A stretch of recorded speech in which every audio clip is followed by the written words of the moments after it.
अब हम बात कर लेते हैं गैजेट्स के हवाले से। देखिए, कुछ लोग सिलिकॉन के बर्तन प्रेफ़र करते हैं बेबीज़ के लिए और कुछ लोग जो हैं वो वुडन यानी लकड़ी के बर्तन प्रेफ़र करते हैं। इस वक़्त वीडियो में मैं आपको सिलिकॉन के बर्तनों के कुछ फ़वाइद बताऊँगी। पूरा एक सेट आता है जिसमें आपके पास प्लेट होगी, बाउल होगा, बिप होगी, 2 चमचे होंगे जिसमें आपके पास स्पून एंड फ़ोर्क है। इन तमाम चीज़ों के बाद अब मैं आपको एक-एक पार्ट इसका समझाती हूँ। देखिए, बाउल में एंड प्लेट में नीचे सक्शन लगी हुई होती है। ये चिपक जाती है। अगर आप ज़मीन पे रखें प्लेट या आप टेबल पे रखें या उसकी हाई चेयर पे रखें, इन तमाम केसेज़ में, उसके चिपक जाने से फ़ायदा ये होगा कि अगर आपने बेबी लेड वीनिंग अप्रोच की हुई है, तो बेबीज़ चीज़ें उठा-उठा के खुद फेंक रहे होते हैं। तो वो चिपका हुआ होगा तो पूरी की पूरी प्लेट ओवरऑल वो फेंक नहीं सकेगा। खाना निकाल के तो वो फेंक लेगा, लेकिन वो प्लेट नहीं फेंक सकता। पहला फ़ायदा।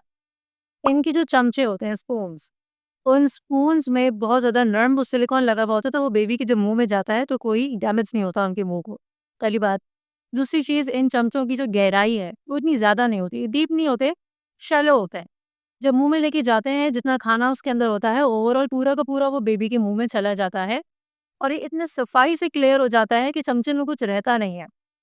दूसरी बात, इनके जो ये बोल्स होते हैं, ये बोल्स में जब आप सफाई करेंगी उसकी तो बहुत ही क्लीनली, क्योंकि हम यूजुअली किचन में सिलिकॉन के स्पैचुलास यूज़ कर रहे होते हैं, तो इसी तरीके से इनका भी यही काम होता है कि बहुत ही क्लीन तरीके से सारा का सारा बोल क्लियर हो जाता है, प्लेट का खाना भी ऐसे ही क्लियर होता है। इसके बाद जो प्लेट में इनके पोर्शंस बने हुए हो, अब पोर्शंस का फ़ायदा ये है कि जब बेबी 8-9 महीने के बाद जब different 3 meals at a time खा रहा होगा, तो अगर आपने उसको मैंगो के स्लाइस दिए हुए हैं लंबे-लंबे, तो वो भी आप साइड पर रख लेंगी। अगर कोई खिचड़ी है तो वो भी रख लेंगी, कोई दही है तो वो भी रख लेंगी, मतलब सारी चीज़ें एक साथ रख लेंगी 3 डिफरेंट टेक्सचर्स के साथ। बेबी के लिए एक्सप्लोर करना और ज़्यादा अच्छा हो जाएगा, वो एक्सप्लोर कर सकेगा कि ये पतली चीज़ क्या है, तो प्रॉपर सॉलिड फॉर्म क्या है, तो ये बहुत ज़्यादा कॉग्निटिव लर्निंग में हेल्पफुल साबित होता है बेबीज़ के लिए।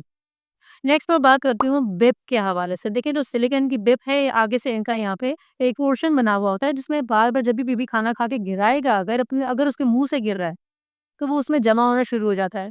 बिप बिल्कुल साफ भी होनी चाहिए ताकि वो दोबारा उस कवर से निकाल-निकाल के खुद खा सके। तो ये बहुत ज़्यादा अच्छा फ़ायदा है और ज़बरदस्त रहता है ये बिल्कुल।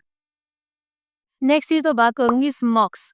स्मॉक्स बेसिकली प्लास्टिक की कमीज़ें होती हैं और ये फुल स्लीव्स की होती हैं। अगर आपकी बेबी ने नीचे स्लीव फुल भी पहनी हुई है, तो आप वो पहना देंगी तो वो गंदी नहीं होगी। इसके अलावा पीछे ये बैंड से बंद हो जाता है। इसकी लेंथ जो होती है वो कंप्लीटली घुटने तक होती है, घुटने से नीचे होती है बेबीज़ को। अब इससे फ़ायदा ये होगा कि अगर वो ज़मीन पे बैठा है या वो चेयर पे बैठा हुआ है, तो वो अच्छी-खासी लेंथ की होती है, तो वो लंबी नीचे तक रहेगी, पूरे कपड़े बच जाएँगे,